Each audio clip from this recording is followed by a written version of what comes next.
As a finance professional in a disrupted business landscape, what does it take to be in demand? What does it take to attract great paying international roles? If you're an ICAN member, it'll just take one exam.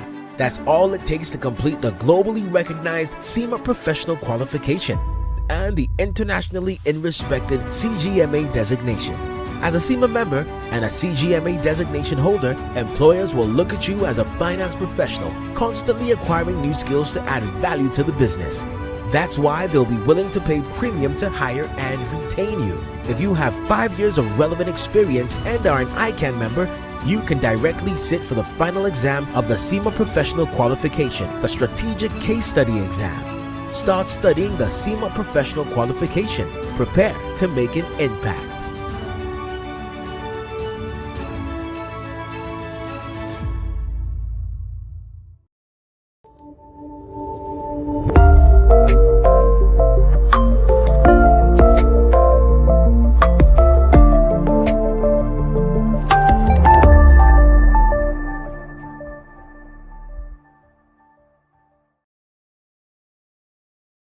For Tuesday to all our viewers connecting on ICAN-ngr this day, Tuesday, 22nd November 2022. I want to welcome you all to another episode where we have come to enrich our knowledge and improve our scope of activities as individual, professional, and also as an institute. Welcome to ICAN-ngr this day, Tuesday, 22nd November 2022. And I've come, like I used to do every Tuesday and Thursday, with another topical issue. Are the rising social component of environment, social, and governance, ESG. And these are part of the things we've been discussing lately. You know, it's one of the topics that we had during the World Congress of Accountants. And we have a prepared erudite scholar who will do justice to this afternoon, this evening. No other person than Ezinwa Echefu, FCA, CPA, CMA, NBA. And to start with, is connecting with us all the way from Canada. Ezinwa Echefu is manager financial accounting with Repsol Oil and Gas Canada. His career as professional accountant spans over 28 years in 3 continents: Africa, Europe, and North America. He is currently leading a team of 7 professionals in Repsol Oil and Gas Canada, delivering financial accounting and reporting services. He holds BSc in accounting from the University of Port Harcourt and MBA from Warwick University in UK. He is a chartered accountant in Canada with CPA, CMA, and also a fellow of the Institute of Chartered Accountants of Nigeria, ICAN, our institute, and chartered manager in UK. Was married and blessed with children. Sincerely speaking, we are out to discuss a very topical issue which we all believe is trending. That is the rising social component of environment, social, and governance, ESG. And like I used to tell you, this is a platform where you can showcase your goods and services, knowing fully well that the program is heard globally, and we have our members who are globally connected, even locally, from the north to the south to the east and west. They are always there every Tuesday and Thursday. On this note, I will be paying small commercials, stepping out to have a little break. And when I'll be coming back, I will come in with our guest for today. Stay tuned. I'll be right back shortly.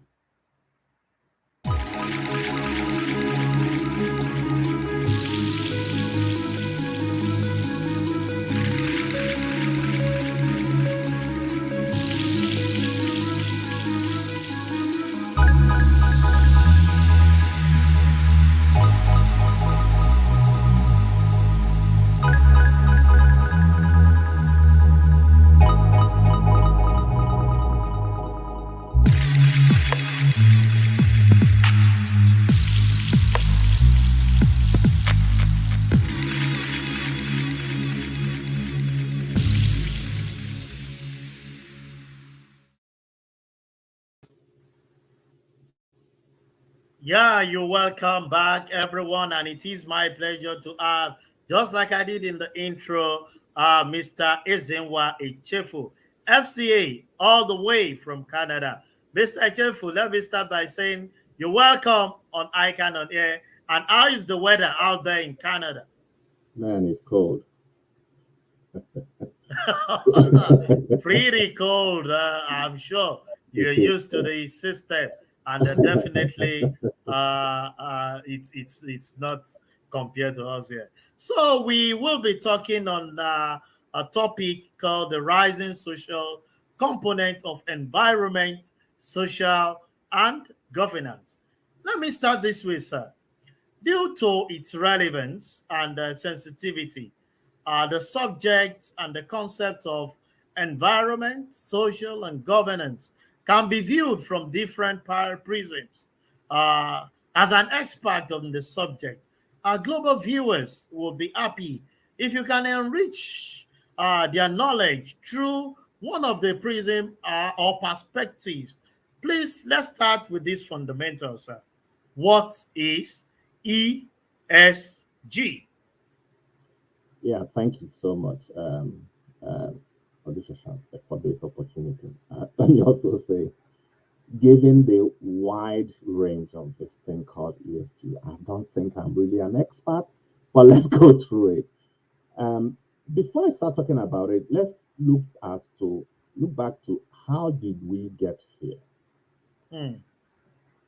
ESG as a firm came to life sometime in 2006 in a United Nations forum. And the essence was to incorporate these things in the financial reporting of companies and hold companies accountable to what they do to environment, social, and their governance. When they came up with that in 2006, about 63 investment companies signed up. It didn't take as much traction. But then in 2017, about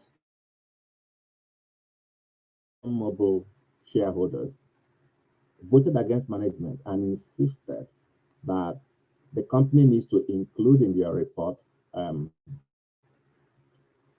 how their operations are impacting the environment, or on the other hand, as well, how they are impacting their operations. Then in 2020, at the Davos Convention, some group of organizations with the big four that we have set up. We're looking at this, and they came up with about 22 key performance metrics, and they expanded it to 34. But there are four key pillars that they came up with. One of it is governance. The next one is planet. The other one is people, and the last one is prosperity. Now, these things were led by different members of our four. So that's how we got here. But then what is ESG? It's basically a risk assessment framework for managing the risks and opportunities that the environment and the society creates for the business. And the E stands for environment. How is the company um, impacting the environment where they operate?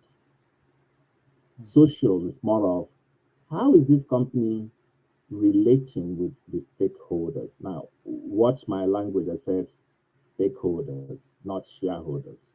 Hmm. Stakeholders means everyone. And how is the company creating value for stakeholders? Hmm. And the last bit is governance. Corporate governance, we all know what it is. So those are the three components of ESG. That is a brilliant submission by our guest, taking us from where we started from. How did we get here? And giving us what ESG is all about. As we proceed, sir, I've had opportunity to guest a lot of people on the show, and it gets confusing to what are the differences between ESG, sustainability reporting, integrated reporting. These the three the three others seems confusing. As professional who is vast with these concepts, can they run us through what are their similarities and differences of these three different concepts that I've shared, sir? Okay, thank you very much. I will default to what Corporate Governance Institute said about the differences between these two. Okay. I used to work for Shell, and as oil and gas companies, we produce this fantastic thick document, all in color, which we call Corporate Social Responsibility Report. And we will say how we built houses, built market stores and toilets and schools and all that. Beautiful report. The focus of corporate social responsibility report is the stakeholders, and we're simply telling your employees and our consumers and our clients, communities, these are the things we do. But in ESG, we are not just talking about that. The target is the capital market. And if there is anything we know about the capital market, is that they want something that is can be measured, something that you will have a target, something that can track how you are progressing towards that target. So you could say CSR and ESG are about the same thing. The major difference is the measurability. Can we measure what you're doing? If it is constructing market stalls, that is the thing you want to do, how can you present that to the shareholder and provide a target, provide impact, provide KPIs to measure where you are heading to and what you want to achieve? And how does that tie to your company strategy? So without the ability to quantify and measure, any activity you're doing is CSR. But if you have a CSR activity that you can quantify and measure and track and have a KPI around it, then you're in the realm of ESG. Having said that, you still need to be in a position to speak. Whatever you're doing needs to be in a position to speak to the capital market. So if you spend your time doing things that nobody cares in the capital market, then you're not in the realm of ESG, you're probably in the realm of CSR. So it is that focus that really distinguishes the two. Oh, that is a clear distinction between CSR and the ESG. Should be able to measure, even with targeted focus on things that you need to do, and be able to create a great impact. But I want to state again, sustainability and integrated reporting, do they have similarity or there are some distinction too? Okay, so integrated reporting is a concept that I think the person who came up with that initially was sometime in 2004 by the current King of England. And they have integrated reporting council. And what they were trying to do is to find a way to bring in all these issues into financial reporting. So they have a framework. So it's more of how do you report your ESG effort? How do you report your CSR effort? That's what integrated reporting is. So the relationship between the two is when you determine it and you can measure it, then you can find a way to report it. There are companies, as I said, we could produce as part of our integrated reporting, we produce a financial statement, we produce an addendum to it that is called CSR.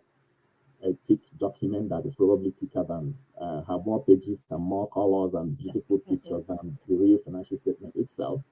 Yeah, we've integrated our numbers, we've integrated our story, but there is no measure, there is no KPI. Mm. So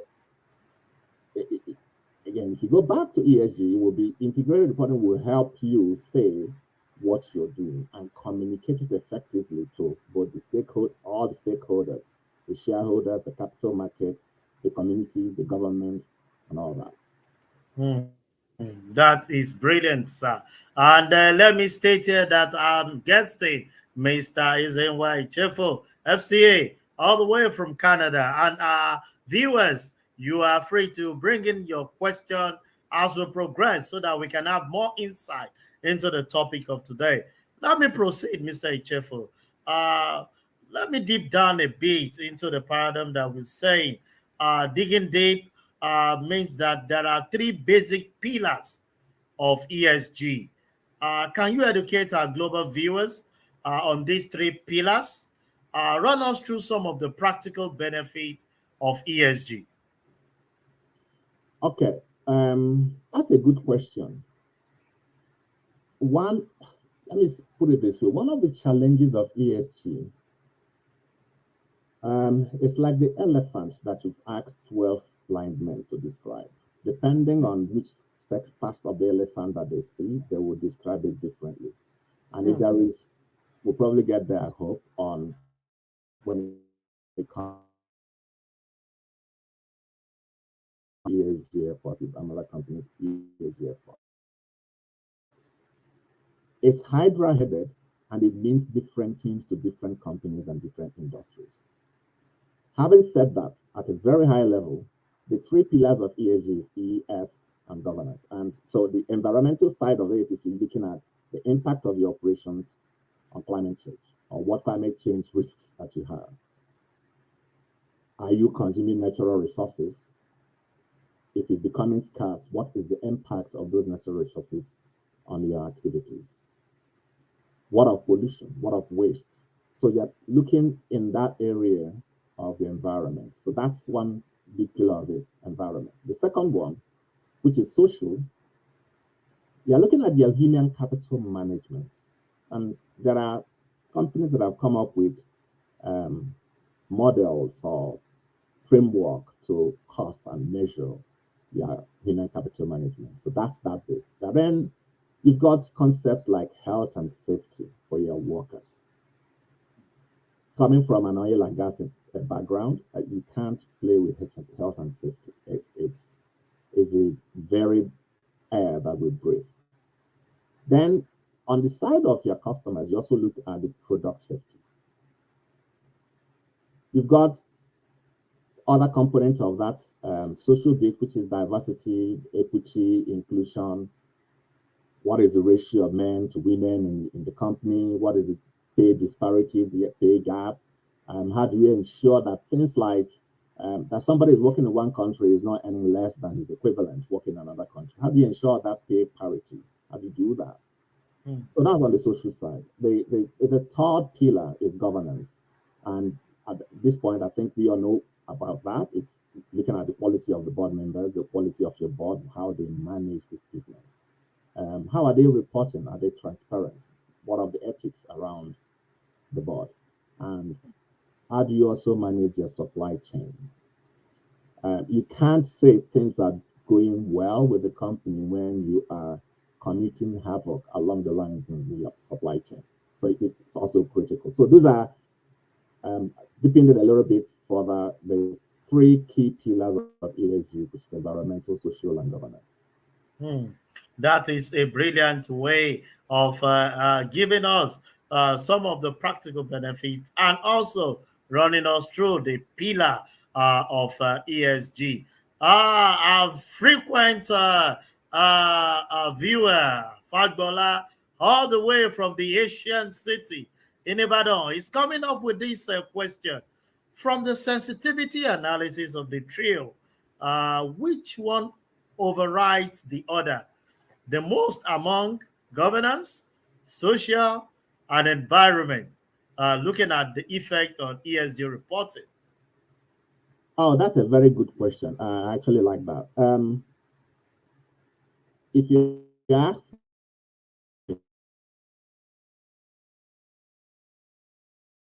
typical when we look at service auxiliary, so what is the key thing you need to worry? I say tone at the top.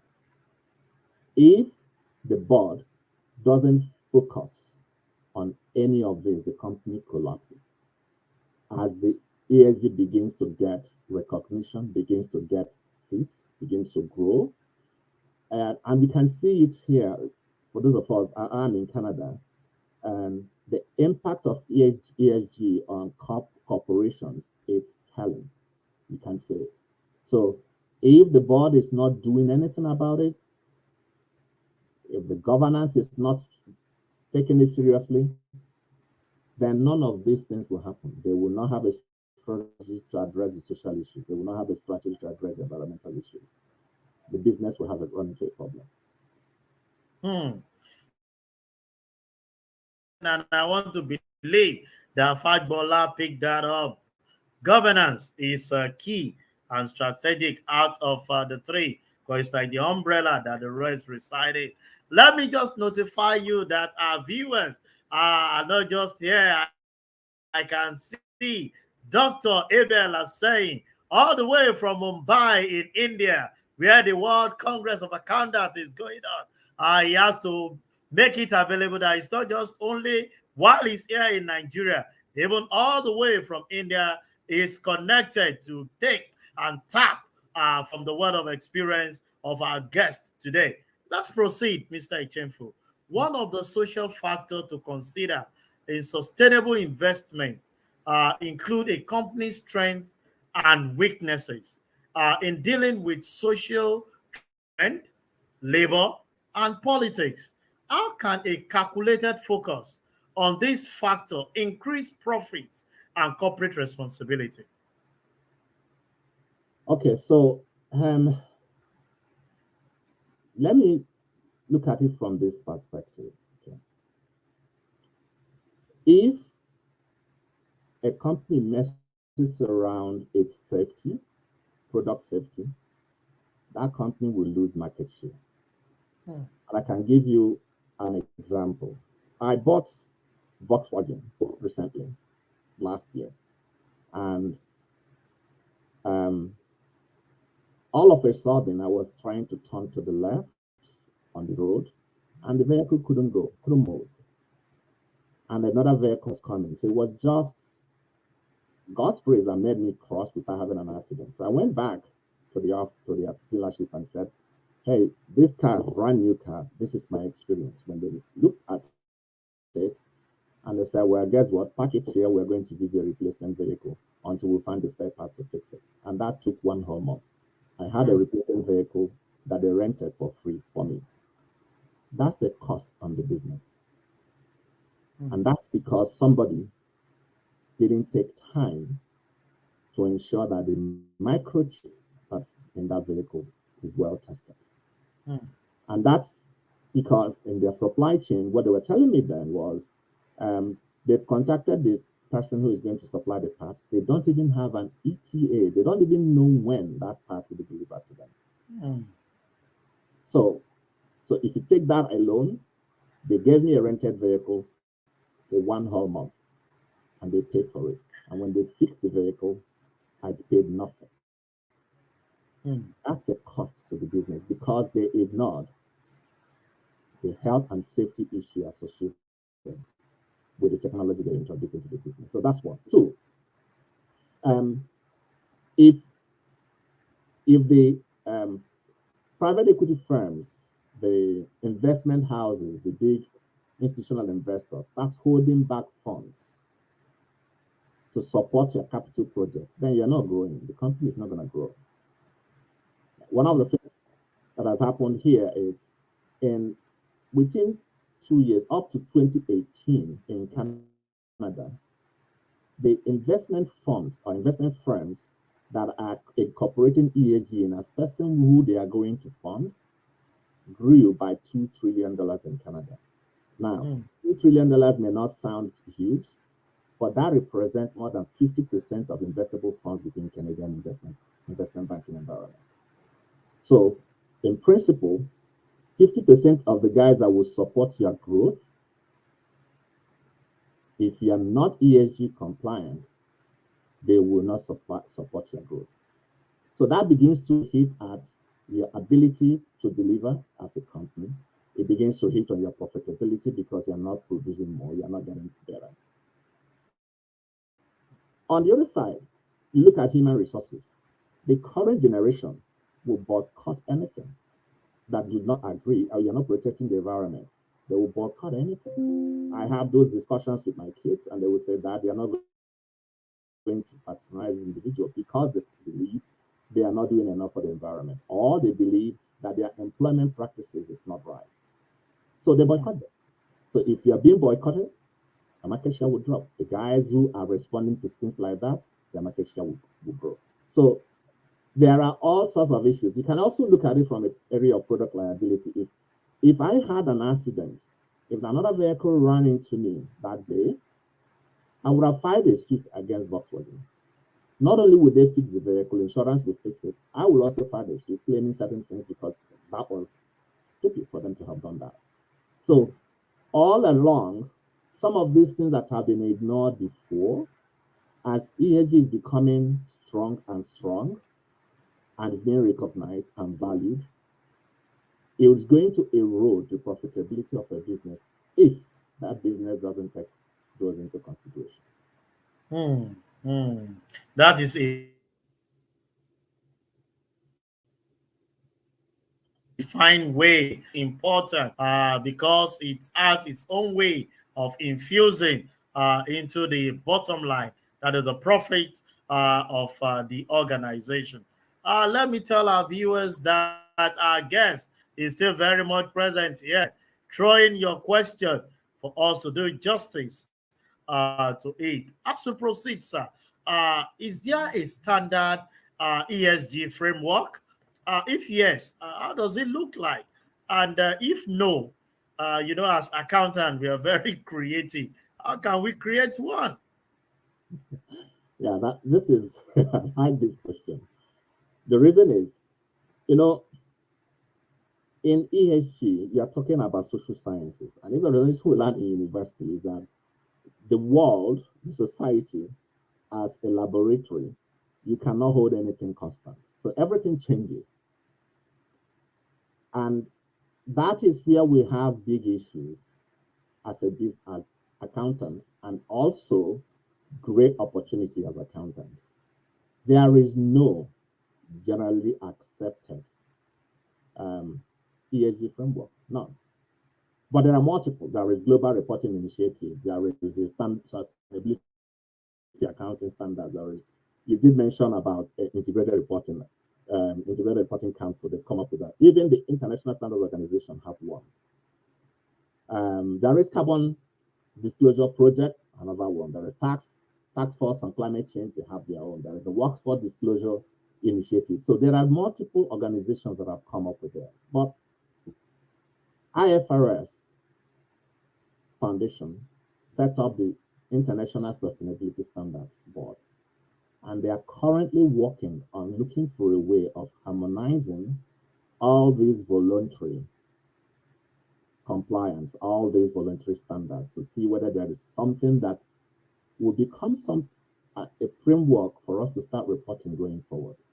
So let's just hope, and they've made good progress. So let's just hope that in the next 2 years or so, we will come across an IFRS standard that will provide that framework for disclosure, that will provide that measurement for us, and will become part of the things that our financial reports will reflect.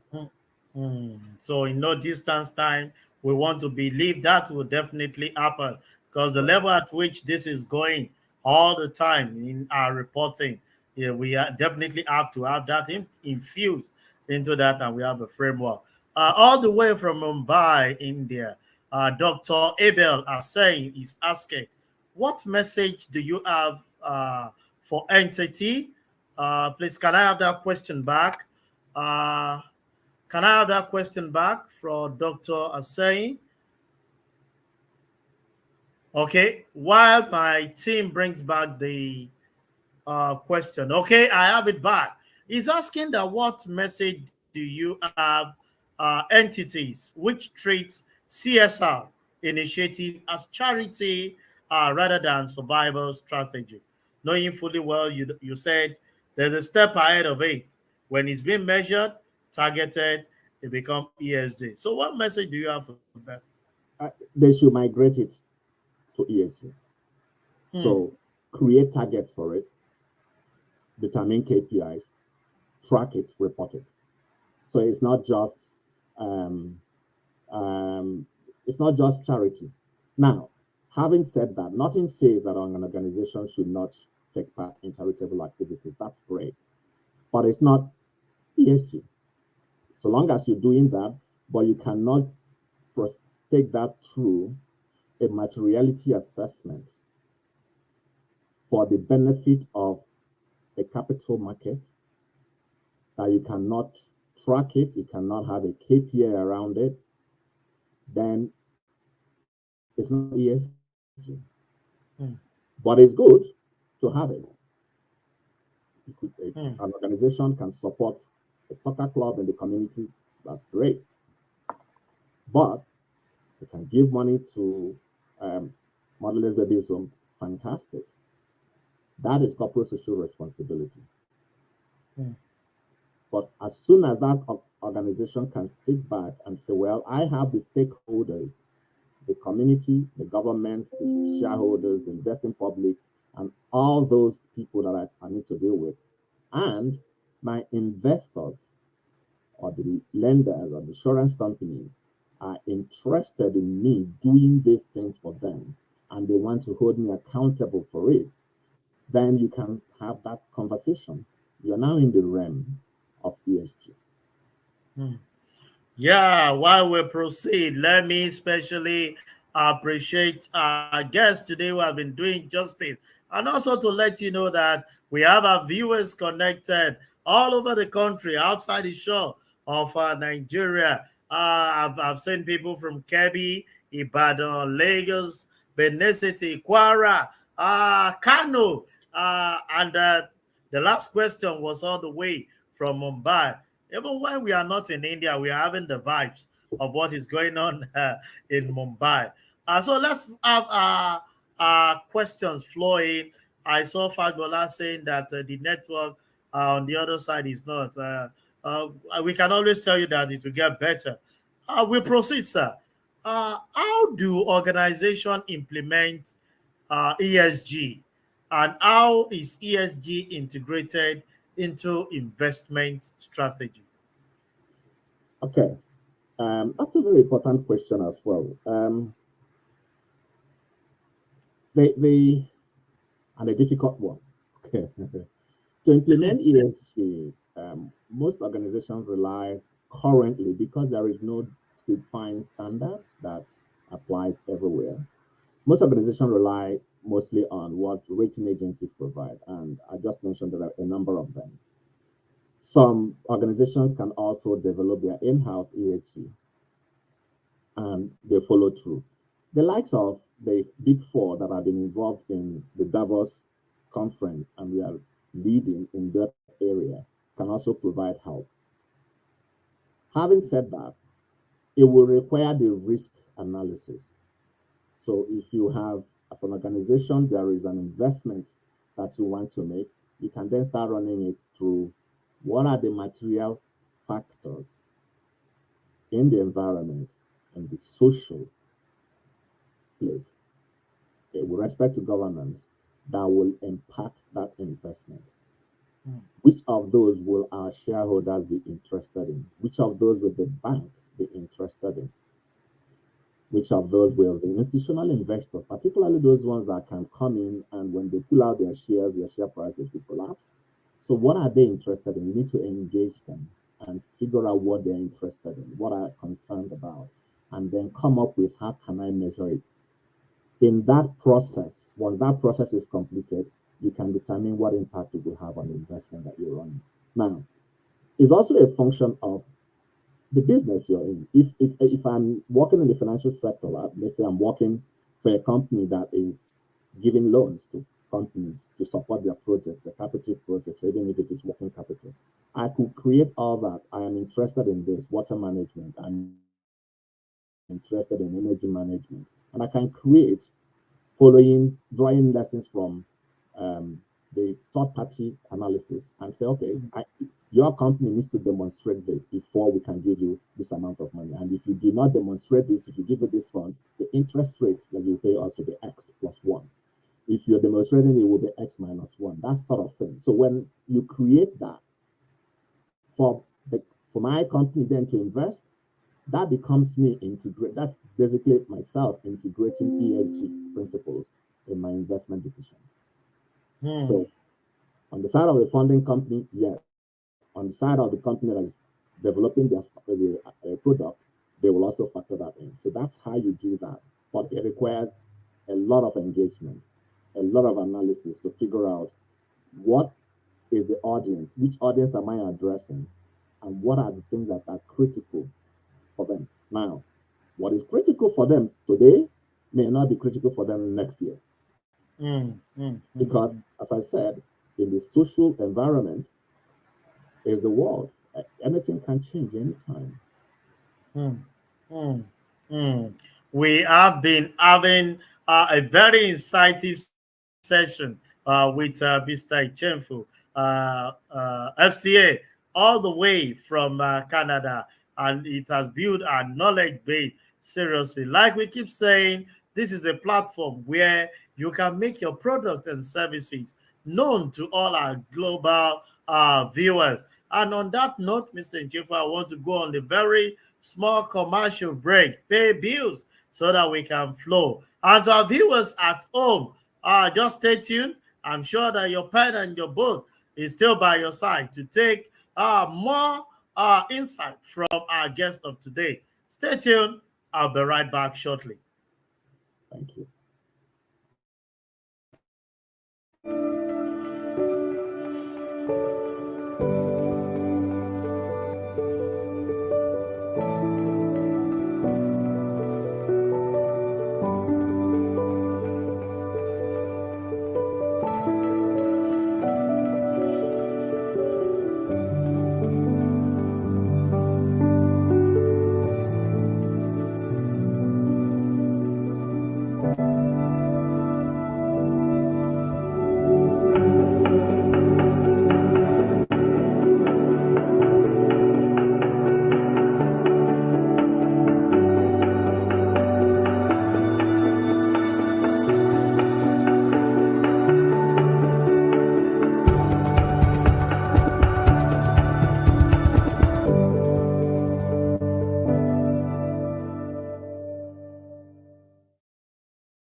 Welcome back, welcome back, welcome back. It is a great evening with Mr. Izenwa Echefo FCA as we have been both interacting on the rising social component of environment, social, and governance, ESG. Welcome back, Mr. Echefo. Thank you. Yeah, while we proceed, let me still tell our viewers that the platform is open for us to bring in our questions so that we can learn more and have clarity about the topic of discuss of today. Mr. Echefo, can I run through this by saying, can you give us insight into the typical ESG checklist and ESG key performance index, that is KPI? Okay. So, as we said, there are three components of this: environmental, social. Now, and it depends on the industry. It depends on what is important to your people. But let me provide more of a very generic topic that we could look at. So within the environment, you could look at things around your water management or your energy management, how you're managing energy. I can look at your greenhouse gas emissions or how you're managing wastes. It's an issue. On the social side, things around how you manage your labor, the people you employ, the how do you deal with them? What kind of training you provide? What kind of you have with your workers? That's one another area. You can also look at your community engagement. Um, how are you engaging the community where you operate? How are you engaging the government within the local area where you operate? If you're producing things, are there issues with respect to the product quality? Do you have that? Are you considering those? Those are the areas you will probably worry about. Then on governance, you are thinking in terms of corporate transparency. Is it how are you disclosing what you're doing? Are you promoting diversity, equity, and inclusion? What ratio of individuals are there? Now, in Canada, after George Floyd's incident, one guy in here came up with Back Enough initiative, and he had what he called a CEO pledge. He started that with very few CEOs. Now, most of the big CEOs in Canada have signed up that thing. And the quick questions he will ask them is, let's look at the proportion. For example, you go to the bank and say, let's look at the proportion of the people who are your customers. Where they come from. How is that being reflected in your management appointments? How is that being reflected in your board appointments? That's diversity, equity, and inclusion. There are also issues around climate risk. How is the board reflecting those things? So there are multiple of these things that could come up. You could have multiple checklists depending on the nature of your industry and the rating agencies that you're working with. So it varies. As I highlighted earlier, more than 6 of them. If you go through any one of those, they will be able to provide an organization with different kinds of things. But our job as the accountant is to help the board navigate which of those is more relevant to our business. Now, if I then get into specific KPIs, give you some examples of specific KPIs. One, with respect to pay parity, you could say, what's the percentage of pay equality? How many between men and women, who earns more? Are we paying women more than men? What is also the ratio between the person who joins the company and the CEO of the company? How do you provide that ratio, that information, determining the wage level? And people will demand that. And it's important. For health and safety, this is one that we all know has been there for quite a long time.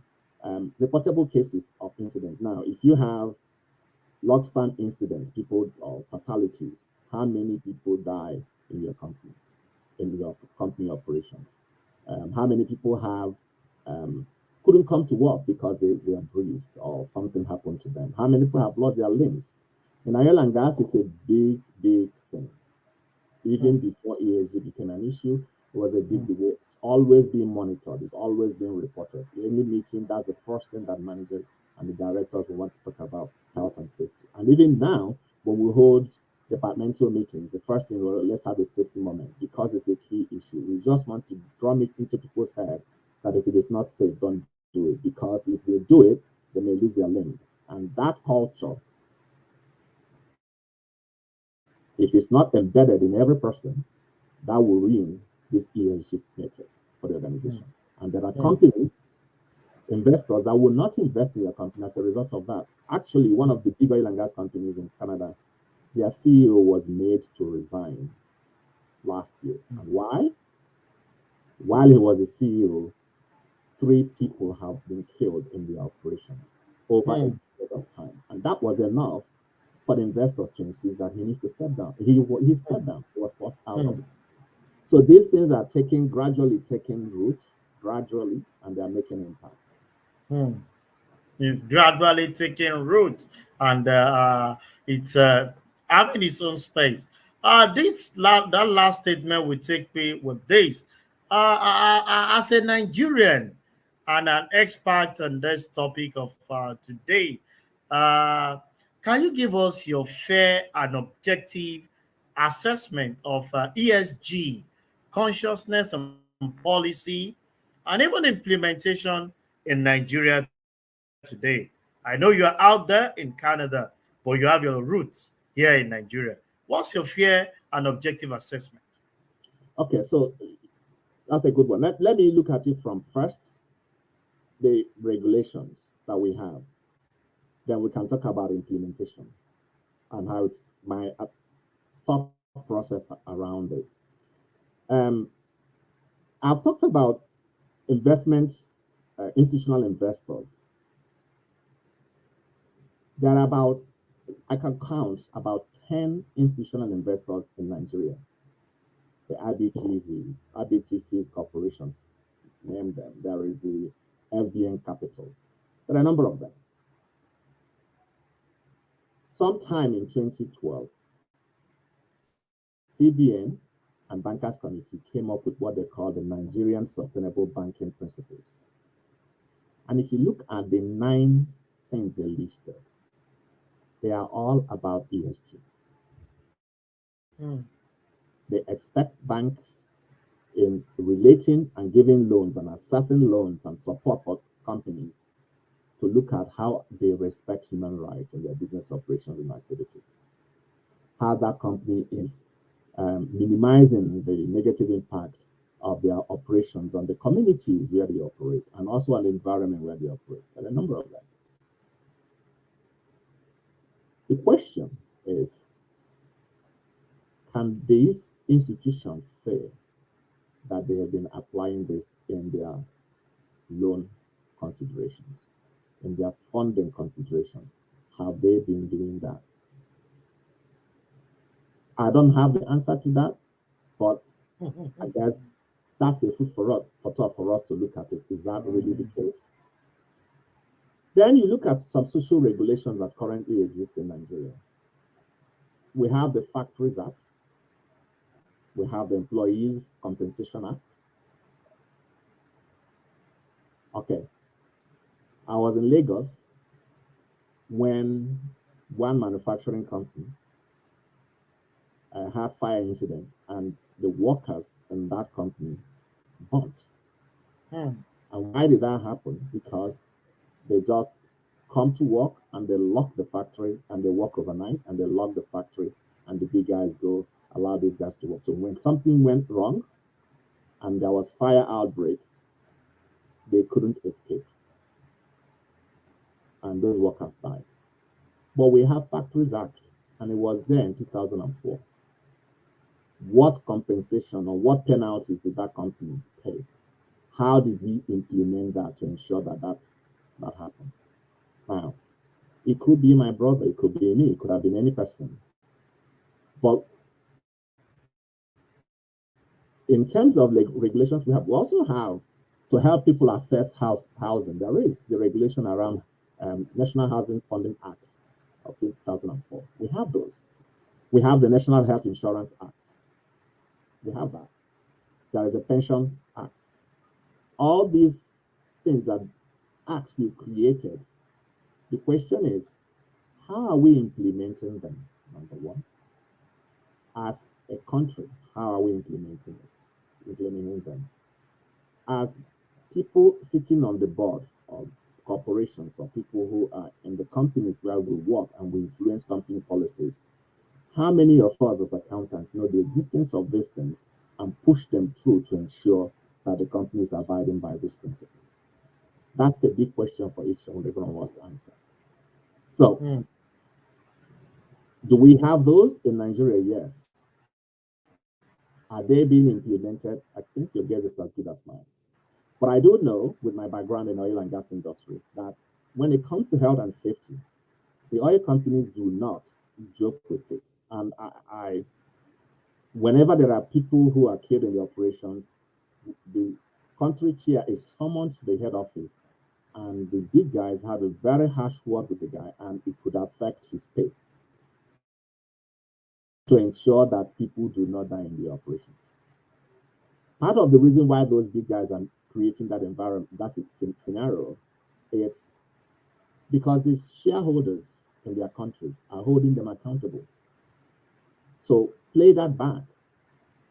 Are we holding the companies in Nigeria accountable? Each and every one of us. Are we holding the companies in Nigeria accountable for such things? If we do, then the shareholders and the board will listen and take certain action. So it's, for me, it's an evolving thing, and I believe that over time we should be in a position to get there where these things deliver greater things for the society as a whole.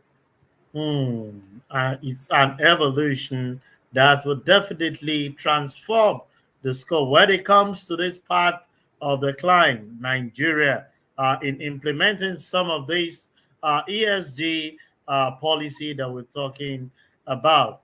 As we coast home, Mr. Echemfu, I want to state that as a chartered accountant, fellow of our great institute for that matter, and a financial accounting guru from that which I have been receiving this evening from your lecture. I want to ask, is there any relationship between ESG and the GDP of a nation? I know you spoke about the profitability aspect of it the other time, but what's the contribution to the GDP of a nation? Yeah, without sounding political, because that's not my intention. Um, I was listening to one of the party leaders in our country narrating an experience and a discussion that he had with a professor in Harvard Business, rather Harvard or one of those Ivy League. And a sentence he made that struck me was that the guy told him, go back to your country, get involved in public policy because private wealth impoverishes people. Hmm. Public wealth creates prosperity. Hmm. Hmm. Public wealth is about our environment, it's about our social structure, it's about the way we govern those things. If we can start doing those things, every other person will be rich. GDP will grow. And I keep referencing to this all the time. While I was in Lagos, and we had this guy that sells that if you wanted effect, you go to Malam and he'll come. So every morning, this guy will go from one office door to the other, looking for who has naira to exchange to dollars, and then he will go buy it for you. When the government introduced GSM technology, the next time I saw the guy, what he told me, oh, this is my phone number. If you need it, call me. So he didn't need to travel to the office and walk the floor every day. All he needed to do is to give a cell phone number. So he will only move when somebody calls him.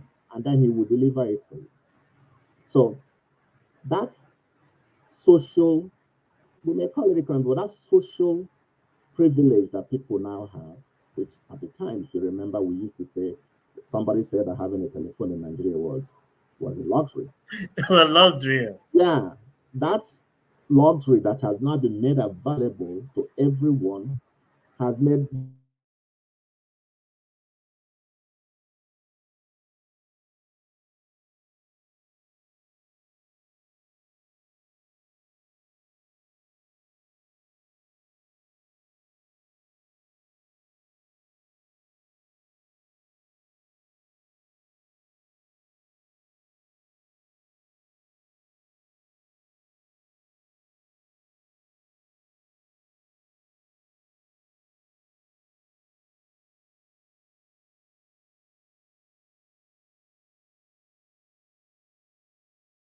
Into today, I can tell you that I picked the word from Mr. Jefu to say private wealth impoverished, but public wealth increase prosperity.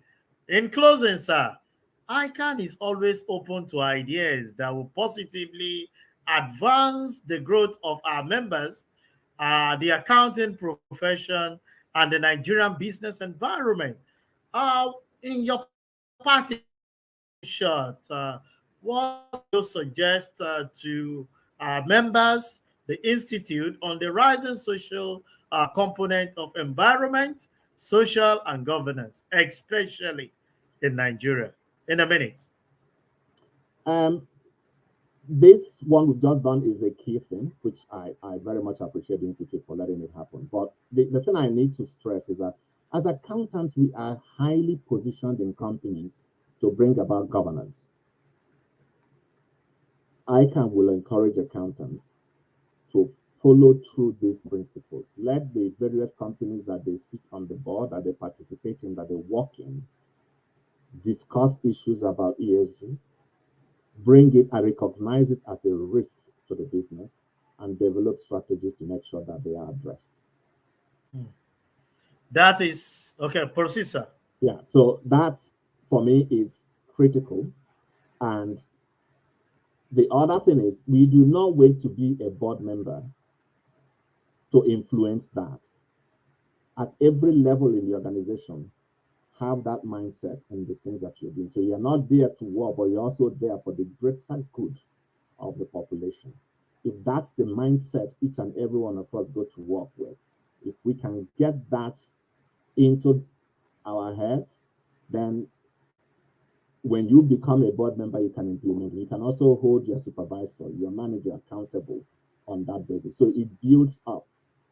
An example I will give to you that sort of helps me buttress this is in the UK, the rule is because people work in the North Sea, if you do not hold the handrails, if anything happens, you fall into the North Sea, that's it. The company felt, okay, I'm not in the North Sea, but I'm in the office. Why do I need to hold handrails? No. We do not want to create a culture that is different from what you when you're in the North Sea working in the oil field and when you're in the office. Therefore, every person, wherever you are within this company, if you're climbing any stairs, you need to hold handrails. And if you do not, somebody will pick you up.